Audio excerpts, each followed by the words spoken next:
Корвалмент. Швидка допомога вашому серцю. Російське міністерство, так зване Міністерство оборони, пише про збиття ракет, дронів і реактивних снарядів у різних областях і регіонах Росії.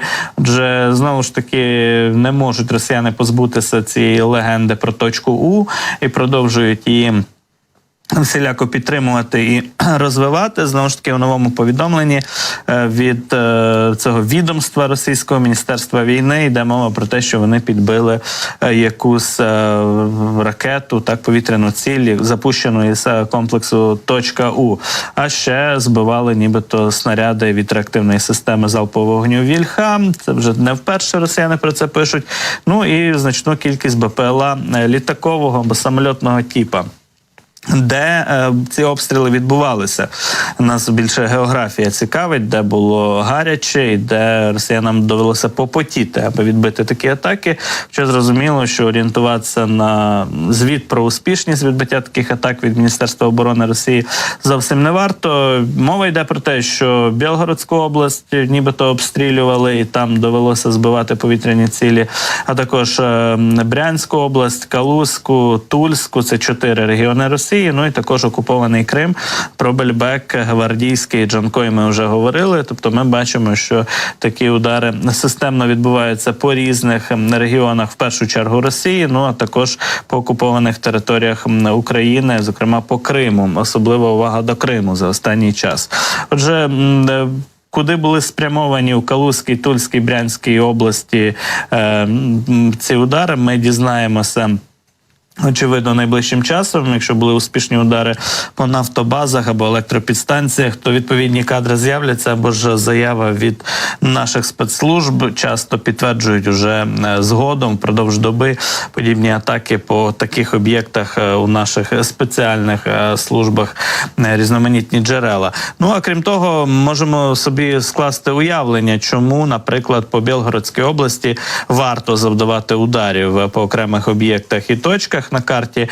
Звідти відбуваються неприховані абсолютно терористичні атаки по Харківщині, по українській території. І на підтвердження цього росіяни самі зняли і виклали відео. От як працює ГРАД на трасі біля міста Шебекіно, назву якого не всі російські пропагандисти можуть запам'ятати, але це місто, яке розташоване поруч із кордоном з Україною.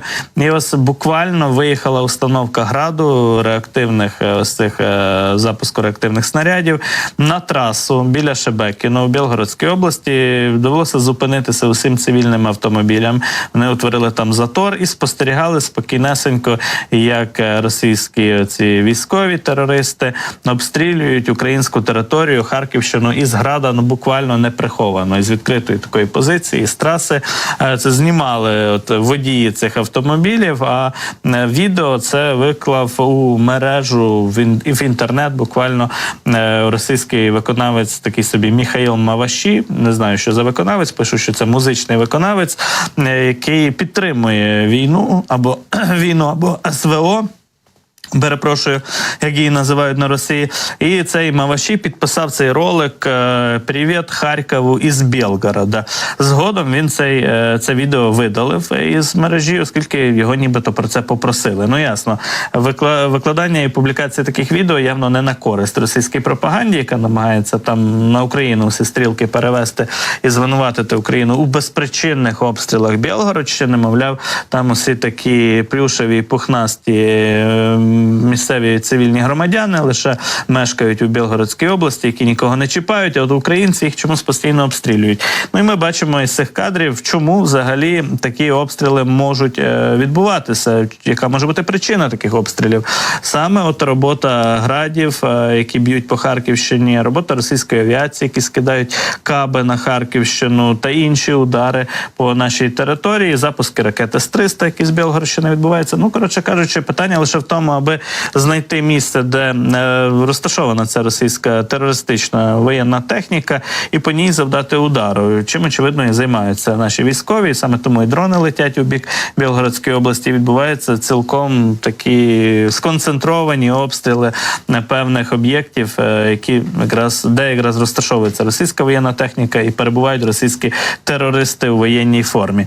Отже, бачимо, що росіяни абсолютно, що називається, не кримпуються, не приховують того, що вони готові кошмарити Харківщину усіма засобами, причому робити це із території цивільної інфраструктури, з об'єктів цивільної інфраструктури, бо траса, власне кажучи, біля Шебекіно такою і є, там рухаються цивільні авто, а уявляєте, якби в цей момент, коли працює російський ГРАД, по тому ГРАДу прилетіло у відповідь, так, і, наприклад, атакамси накрили би значні площі навколо розташування цієї пускової установки, і прилетіло би, звичайно, і по цивільних авто, які поруч там стояли і фіксували цю російську терористичну атаку. Ясно, що криків і вереску і з боку російської пропаганди, ці всі Нєбензі, Симоняни і так далі, кричали би на усіх їм доступних майданчиках про те, що Україна завдала удару злочинного, там попалила цивільні авто, загинули водії цих авто і так далі. Цього не сталося в цьому випадку, але таку ситуацію змоделювати цілком можна, коли російський ГРАД просто таки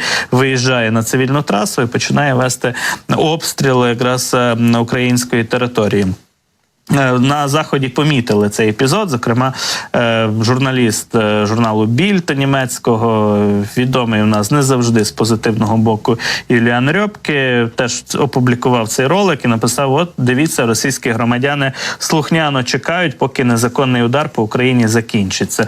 І справді чекають, знімають, публікують потім ці кадри у інтернеті із коментарями, мовляв, так їм і треба, привіт Харкову із Білгорода і так далі. І після цього всього російська опозиція ще буде щось там квакати про те, що росіяни не підтримують війну, не підтримують агресію проти України. Хоча ми бачимо, що свідків цього злочину предостатньо маса, і ніхто, звичайно, що і проти не виступає, або мовчать в одному випадку так тихенько і перечікують, чекаючи можливість рухатися далі по трасі своєю дорогою, або навпаки підтримують, публічно підтримують такі агресивні акти тероризму, удари по Україні.